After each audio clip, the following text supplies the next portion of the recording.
Dear friends and colleagues, this week I was talking with a very close friend, and during the course of the conversation, I was talking about places that I am interested in and that I would like to go and visit.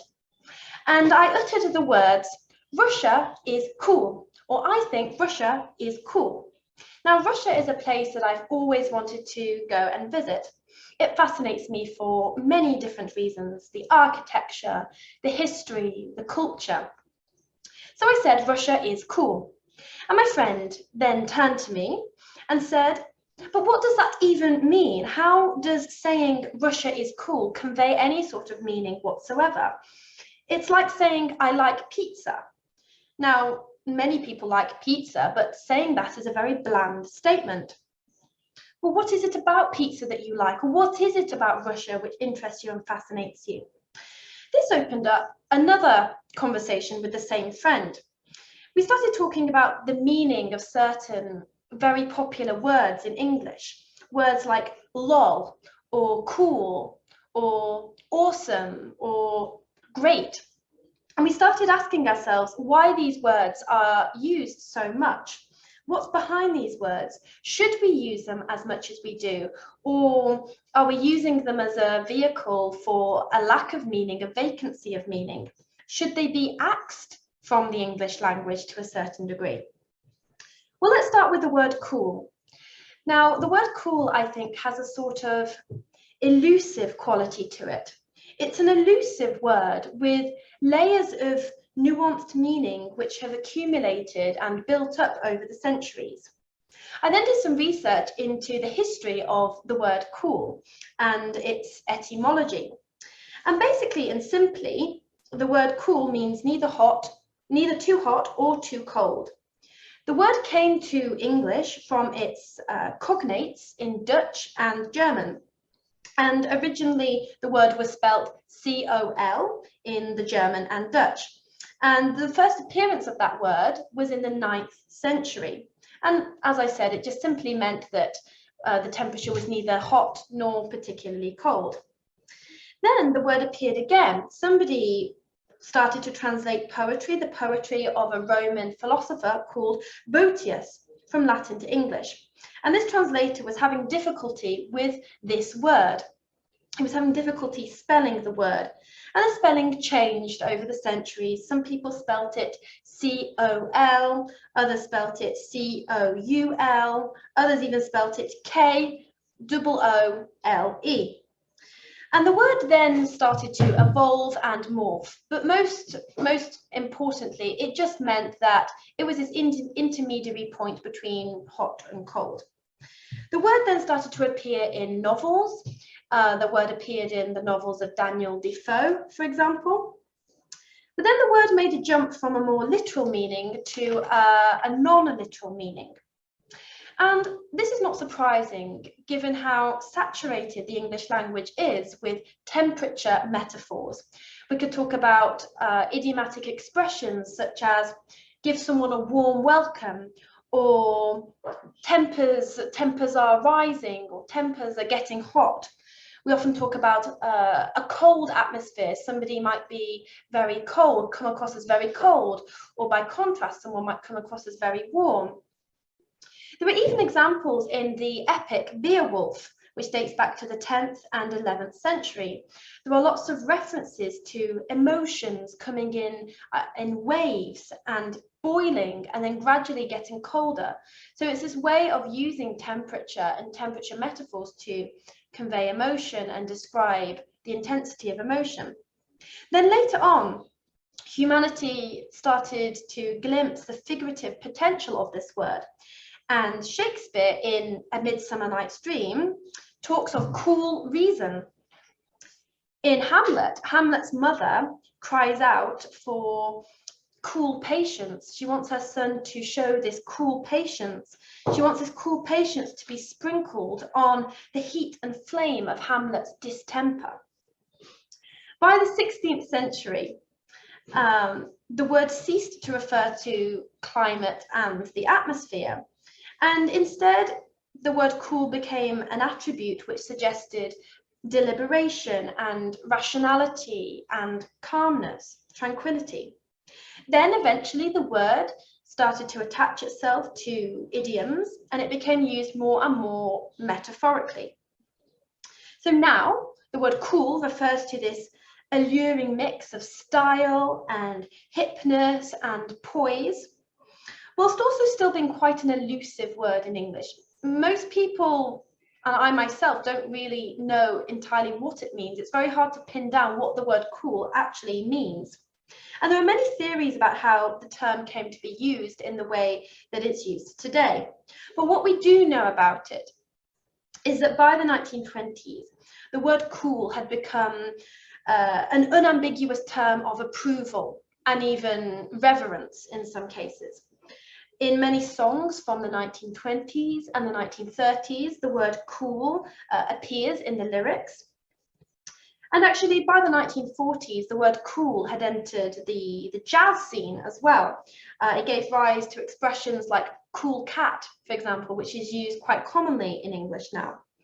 I would just like to open a short parenthesis here, and I would just like to give you a bit of a break from the history lesson, because what's really interesting about this word and so many other words that we use all the time, such as awesome and awful, is that they're stubbornly resistant to scrutiny.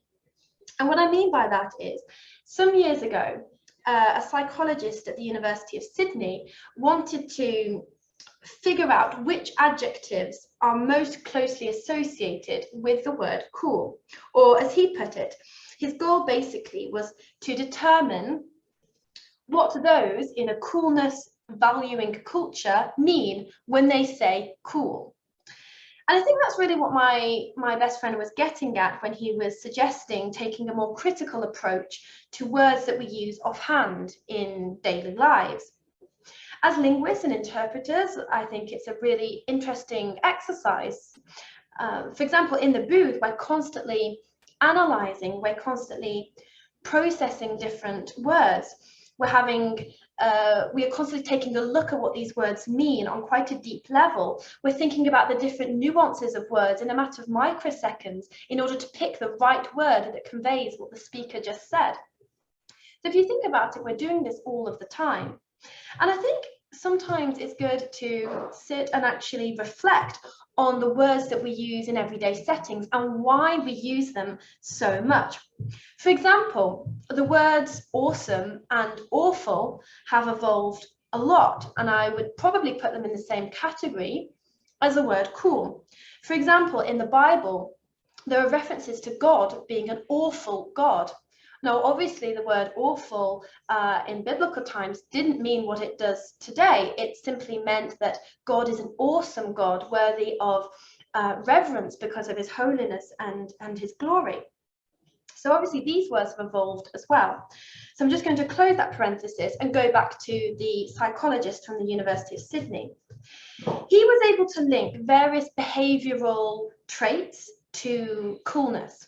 And these include things like risk-taking, muted emotions, independence, bravery, self-reliance. And there's another thing that he was able to pin down when he was studying this word. People who don't care about being cool are often the coolest. And just think about this for a second.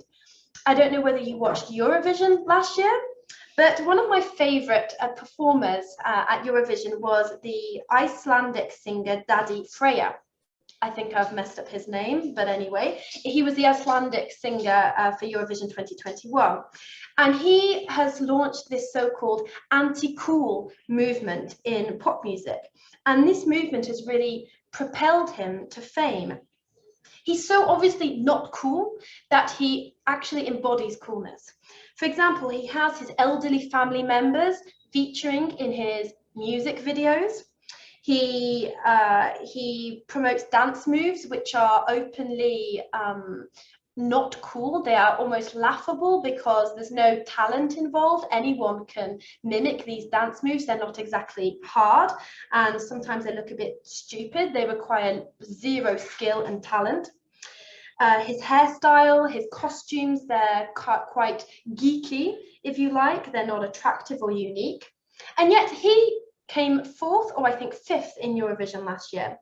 And he is heralded as almost antithetically cool. So it is precisely the fact that he doesn't care about being cool that makes him cool. And I think there's that quality which exists here when we talk about being cool. It's the idea of being comfortable in yourself. It's the idea of having the sang-froid to stick to your guns, regardless of other people's opinions. And so I think this heralds a new chapter for the word cool. This is maybe the next stage in its evolution. People are using their childhood unpopularity, if you like, their geeky appearance perhaps, as a badge of honor, as a sort of vindication. But at the end of the day, coolness is a word that you can't really claim for yourself. It's only other people that can make that judgment, that can determine whether you are cool or not. So coming back to the conversation with my friend, I think it can be very challenging and enriching to really analyze the words that we use every day in a more critical manner. Now, yes, I might think that Russia is cool because I'm interested in the architecture and the culture and the history, but why am I so interested in it? So by way of conclusion, I'm not necessarily advocating that we completely axe the word cool from the English language, but the conversation with my friend did make me think about all of this a little bit more critically. I think coolness and the word cool is actually very reflective of many of the fads in our day and age, in our society. Coolness, after all, is a fad. It's a fleeting shadow. It's a very elusive word. It means one thing today, it meant something completely different a few centuries ago, and it will mean something very different tomorrow. So I'm not about to launch into a Montaigne-like soliloquy about how changeable everything is and how everything is in constant mutation. But I do think it's interesting to look at how words evolve over time. And I think as interpreters, it can be a really interesting exercise. Thank you for listening, and I hope it wasn't too horrendous to interpret.